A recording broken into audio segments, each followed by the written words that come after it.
सब कैसी हैं आप? जी अल्लाह का फजल, मेहरबानी। मैं हैरान हूँ कि आप सुबह सुबह उठ जाती हैं। मेरा ख्याल है, देखिए जी, सुबह उठना अगर ज़िंदगी में इंसान ने वाकई कुछ अकम्पलिश करना हो ना, तो जो अल्लाह ताला का वक्त का बारे में है, जिसको हम सर्केडियन रिदम कहते हैं साइंटिफिक लैंग्वेज में। सर्केडियन रिदम होता है कि आपके जो हार्मोन्स हैं, पर्टिकुलरली कॉर्टिसोल, जो आपको काम पे लगाते हैं, वो एक ख़ास वक्त पे सिक्रीट होना शुरू होते हैं। यानी सहर के बाद वो बढ़ते चले जाते हैं और दोपहर 2 बजे तक उनका मैक्सिमम वो हार्मोन्स होते हैं, ताकि आप अपनी मैक्सिमम एक्टिविटी कर दें।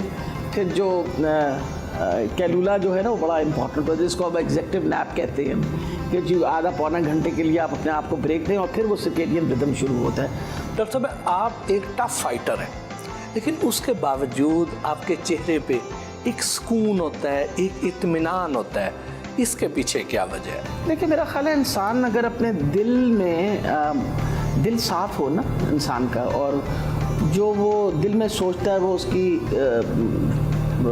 शक्ल पे भी नज़र आए, तो सुकून ही सुकून होता है। वजह ये है कि ये जो शक्लों के ऊपर चेंज आता है, ये मुनाफकत की वजह से आता है। Laughter is the best therapy. जी जी। तो क्या आप इस पे अमल करती हैं या अपनी दवाइयाँ, अपने इलाज सारे अपने आप पर ही आजमाती हैं? नहीं जी, जब आप हंसते हैं तो आप एक ख़ास हार्मोन प्रोड्यूस करते हैं, नोन एज सेरोटोनिन, और वो जो हार्मोन है, वो एंडोर्फिन जो आप आती हैं, वो basically they make you feel good.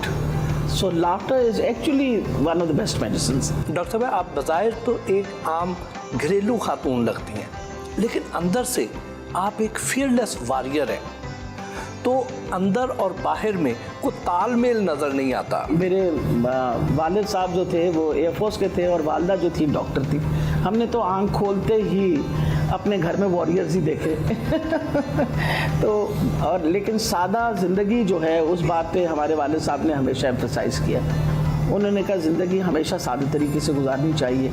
आपके वालिद साहब एयरफोर्स में थे और वालदा डॉक्टर थी, तो बचपन तो खासा घूमते फिरते गुजरा होगा। जी बिल्कुल सही। असल में पहले 5 साल तो मेरे अपने दादा दादी के पास गुजरे गांव के अंदर। वालदा हमारी पढ़ रही थी, फिर कुछ अरसे के लिए मेरे वालिद और वालदा अमेरिका चले गए, और एडमिशन मेरी जो थी वो पहली दफ़ा यहाँ अदबिस्तान सूफिया में की थी। तो तब मैंने बिल्कुल रिबेल करके वापस दादा के साथ चली गई थी। फिर 5 साढ़े 5 साल की उम्र में मैं दाखिल हुई प्रेजेंटेशन कॉन्वेंट पेशावर में, और उसके बाद चल सो चल तो हमें मौका मिला। हम वाले साहब क्वेटा भी गए अपने स्टाफ कॉलेज कोर्स पे, तो 1 साल हम क्वेटा रहे। फिर एयरफोर्स बेस इस्टेब्लिश हुई सरगोदा के अंदर। तो वाले साहब मेरे, because he was a fighter pilot. फिर आखिरी मेरे वाले साहब की पोस्टिंग की थी डाटरोजन, अब जिसको मसरूर एयरबेस कहते हैं ना, उधर थे मौरेपुर में।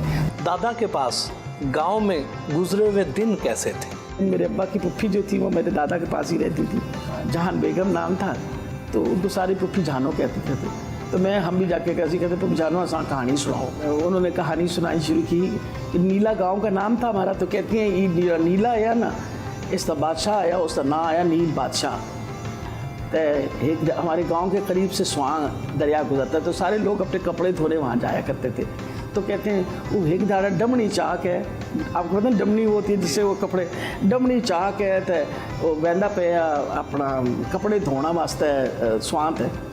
तो मेरे दादा पास बैठे हुए थे, तो उन्होंने कहा तो मेरी दादी उन्होंने पुप्पी ने कहा की होया लाला, उन्हें आके क्यों कूड़ी गल्लां बच्चों पे दसे नहीं है। वो केड़ा बादशाह जे डमनी चाक।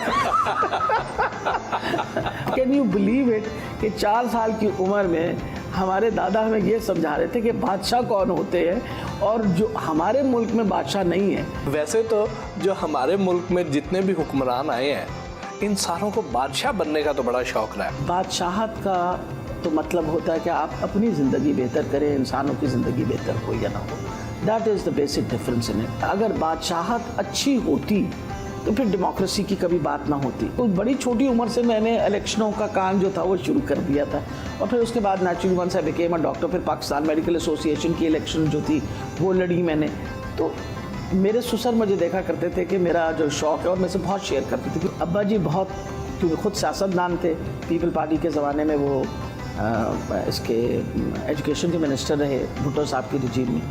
तो वो बहुत इंटरेस्ट लेते थे मेरी सियासत के अंदर, और मुझे बहुत उन्होंने मेंटरिंग की मेरी, बताया करते थे कि आपने किस तरह करना है। मुझे अभी तक याद है, मैं जनरल सेक्रेटरी की इलेक्शन लड़ रही थी, तो मेरा टेबल टेनिस का टूर्नामेंट आ गया यूनिवर्सिटी का, जो इस्माइल खान में चली थी, और इलेक्शन को अभी 5-6 दिन बाकी थे, तो 2 दिन वहाँ मैं इलेक्शन, अब मैं वापस आई हूँ तो मेरे ससुर ज़्यादा परेशान थे कि आप चली गई 3 दिन के लिए, आपको पता नहीं था कि आपकी इलेक्शन है, आप कैसे इलेक्शन अपनी छोड़ के चली गई।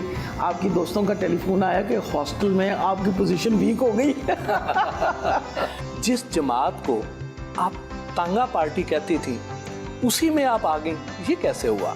उन्होंने मुझे बुला के कहा कि बेटा आपने रिटायर कब होना है? मैंने कहा जी 2 साल रह गए। तो कहते हैं आपने सियासत में जाना है, ये तो पक्की बात है। मतलब ये तो उन्होंने तय किया था, नहीं मैंने सियासत में जाना है। तो कहने लगे कि अब हमारे पास पीपल्स पार्टी में जगह नहीं है। मैंने कहा जी आप क्यों ऐसी बात कर रहे? कहते नहीं, जो 2 मार्शल लॉज ना कर सके, बिगाड़ सके पीपल पार्टी का, वो एक ज़रदारी नहीं कर दिया। तो मैंने अब्बा जी से कहा कि अब्बा जी फिर मैं कहाँ जाऊँगी? तो उन्होंने मुझे कहा कि आप इमरान खान का सोचिए, 2008 की बात कर रही हूँ, आप खुद सोच सकते हैं किस लेवल पे थी। और मैंने उनकी बड़ी हैरानी से शक्ल देखी। मैं कहा जी आर यू श्योर? तो he looked at me and he said yes I am. His words were the man has lot of potential. मैं उनके बयान पढ़ता हूँ, ही लव्स पाकिस्तान। 2010 में जब पार्टी ज्वाइन की तो मैं दिल में सोचती हूँ कि वो कितने दूर अंदेश थे। शादी के बाद जो टाइम आपने अपने शौहर को देना था, वो आपने पढ़ाई लिखाई को दे दिया, और उसके बाद आपने आवाम को दे दिया। घर को और बच्चों को कौन सा टाइम दिया? देखिए, जो प्रोफेशनल औरतें होती हैं ना, वो बड़ी ऑर्गेनाइज्ड होती हैं। उन्होंने वक्त तय किए होते हैं हर चीज़ के लिए। अपने सारे बच्चों को मैंने स्विमिंग खुद सिखाई। वो कहते हैं ना, एक बड़ा बॉन्डिंग का वो होता था।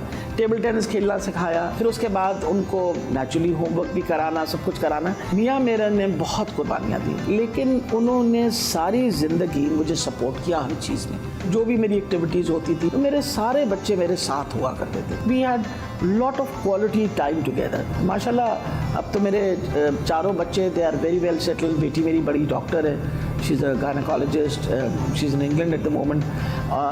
बड़ा बेटा जो है पायलट है, दरमियान वाला स्टेट ऑयल में काम करता है, छोटा वाला जो है he is working with McKinsey. खुश नसीबी ये भी थी मेरी कि मेरे मियाँ की पुप्पी जो थी वो हमारे साथ रहती थी, तो असल माँ तो वो मेरे बच्चों की वो थी। जितनी आप अथॉरिटेटिव हैं, शायद यही वजह है कि आपके खामन शिकायत करने की जुर्रत भी नहीं करते। नहीं, मेरा ख्याल है ये भी गलत फहमी है। मसला ये है कि शादी, मैं इस बात पे बिलीव करती हूँ, सब पार्टनरशिप बहुत इम्पॉर्टेंट होते हैं कि आप अपनी बीवियों की बात सुने ज़रूर। My husband is a very very वो सेंसिबल ह्यूमन बीइंग। अगर वो जो चीज़ ना माननी हो तो वो नहीं मानते बिल्कुल, लेकिन हम हमेशा बैठ के डिस्कस करके और फिर इसके ऊपर बात। लेकिन ये है कि उन्होंने हमेशा सपोर्ट मुझे ज़रूर किया। ये जो फातिमा जिन्ना मेडिकल कॉलेज है, उसमें क्या ऐसी ख़ास बात है कि वहाँ से यास्मीन राशिद हो या फिरदौस आशिक अवान हो, वो एक दबंग सियासतदान बन के निकलती है। आपका एल्मा मैटर बड़ा इम्पोर्टेंट होता है। हमारी कॉलेज के अंदर हर किस्म की एक्टिविटी होती थी। जिस ज़माने में मैं थी, इतनी रोबस्ट हमारी स्टूडेंट्स यूनियन हुआ करती थी। उसके अलावा आपका ड्रामेटिक क्लब होता था, फिर आपकी हर साल एक एनुअल निकलता था, स्पोर्ट्स डे बहुत विग्रस हुआ करता था। मतलब हर किस्म की एक्टिविटी हुआ करती थी। तो मैं तो अगर आज किसी को क्रेडिट अपनी जो भी मैंने ज़िंदगी में हूँ, तो बहुत बड़ा क्रेडिट जो एज अ डॉक्टर मैं कहती हूँ, अगर फातिमा जिन्ना की जो मेरी बेसिक एजुकेशन थी वो इतनी स्ट्रॉन्ग थी कि आप सोच भी नहीं सकते। स्टूडेंट